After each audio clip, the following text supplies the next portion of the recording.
Saudara-saudari yang terkasih dalam Kristus, selamat datang kembali di channel kita. Hari ini, saya ingin mengajak kita semua untuk merenungkan sebuah lagu pujian yang begitu kaya akan makna dan pengharapan, yaitu Kidung Jemaat Baru nomor 3, Terpujilah Allah. Lagu ini bukan sekedar melodi yang indah, tetapi juga sebuah ringkasan Injil yang luar biasa, yang mengingatkan kita akan kebesaran hikmat dan kasih Allah yang tak terbatas. Mari kita selami bersama setiap baitnya dan menemukan kekuatan baru bagi iman kita. Kita mulai dari bait pertama yang liriknya begitu kuat. Terpujilah Allah, hikmatnya besar, begitu kasihnya tuk dunia cemar, sehingga diberilah putranya kudus, mengangkat manusia, serta menebus. Kalimat ini langsung membawa kita pada inti dari Injil yang terangkum sempurna dalam Yohanes 3 ayat 16.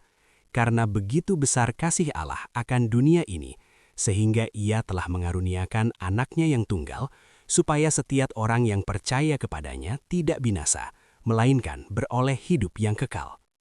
Coba kita renungkan sejenak. Kata dunia cemar ini sangat relevan dengan kehidupan kita. Kita hidup dalam dunia yang penuh dengan ketidaksempurnaan, dosa, dan penderitaan. Seringkali kita sendiri merasa cemar, merasa tidak layak, kotor, dan terbebani oleh kesalahan-kesalahan di masa lalu. Mungkin ada di antara kita yang saat ini sedang bergumul dengan perasaan rendah diri, merasa bahwa kita sudah terlalu jauh dari Tuhan. Namun pujian ini dan firman Tuhan dengan tegas menyatakan bahwa kasih Allah melampaui semua itu. Kasih-Nya tidak bersyarat. Allah tidak menunggu kita menjadi sempurna dulu, baru Ia mengasihi kita. Justru sebaliknya, dalam keadaan kita yang paling cemar sekalipun, Ia menunjukkan kasih-Nya yang terbesar dengan memberikan anaknya yang tunggal, Yesus Kristus. Ini adalah sebuah tindakan proaktif dari Allah. Ia tidak hanya duduk diam di surga, tetapi Ia turun tangan, menjangkau kita. Hikmat-Nya yang besar merancang sebuah rencana penebusan yang sempurna, di mana keadilan dan kasih-Nya bertemu di kayu salib. Pengorbanan Kristus mengangkat kita dari jurang dosa dan memberikan kita status baru sebagai anak-anak Allah. Jadi, setiap kali Anda merasa tidak berharga, ingatlah, harga Anda telah ditetapkan di Kalvari.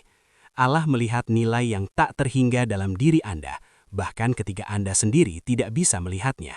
Sekarang mari kita lanjutkan ke bait kedua, dan darah anaknya lah yang menebus mereka yang yakin kan janji kudus. Dosanya betapapun juga keji, dihapus olehnya, dibasuh bersih. Bait ini adalah penegasan tentang kekuatan pengampunan yang kita terima melalui pengorbanan Kristus. Darah Yesus adalah harga penebusan kita. Ini bukan sekedar simbol, tetapi sebuah realitas rohani yang dahsyat. Surat Efesus 1 ayat 7 mengatakan, sebab di dalam Dia dan oleh darah-Nya kita beroleh penebusan, yaitu pengampunan dosa, menurut kekayaan kasih karunia-Nya. Perhatikan frasa, dosanya betapapun juga keji. Ini adalah sebuah janji yang luar biasa. Tidak ada dosa yang terlalu besar, terlalu kelam, atau terlalu memalukan bagi darah Kristus untuk membersihkannya. Mungkin ada beban dosa tertentu yang selama ini menghantui Anda. Mungkin ada rahasia kelam yang membuat Anda merasa malu di hadapan Tuhan dan sesama. Firman Tuhan hari ini melalui pujian ini ingin mengatakan kepada Anda, serahkan itu kepada Yesus. Darah-Nya sanggup menghapus dan membasuh semuanya hingga bersih. Ini bukan berarti kita mendapatkan lisensi untuk berbuat dosa seenaknya. Sama sekali tidak. Sebaliknya, pengampunan yang begitu besar ini seharusnya memotivasi kita untuk hidup dalam kekudusan, sebagai ucapan syukur atas anugerah yang telah kita terima.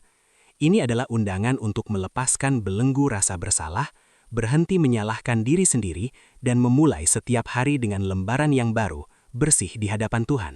Setelah merenungkan kasih dan pengampunannya, kita tiba pada bait ketiga yang membawa kita pada puncak pengharapan. Tiada terukur besar hikmat-Nya, penuhlah hatiku sebab anaknya, dan amatlah kelak hati kita senang melihat Sang Kristus di surga cerlang. Bait ini adalah jangkar bagi jiwa kita. Setelah mengalami penebusan dan pengampunan, fokus kita diarahkan ke masa depan kepada sukacita kekal yang menanti kita di surga. Dunia ini dengan segala tantangan, sakit penyakit, kekecewaan dan duka citanya bukanlah tujuan akhir kita. Ada sebuah rumah yang telah disediakan bagi kita. pengharapan akan surga bukanlah sebuah pelarian dari realitas. Justru sebaliknya, pengharapan inilah yang memberi kita kekuatan untuk menghadapi realitas kehidupan yang sulit.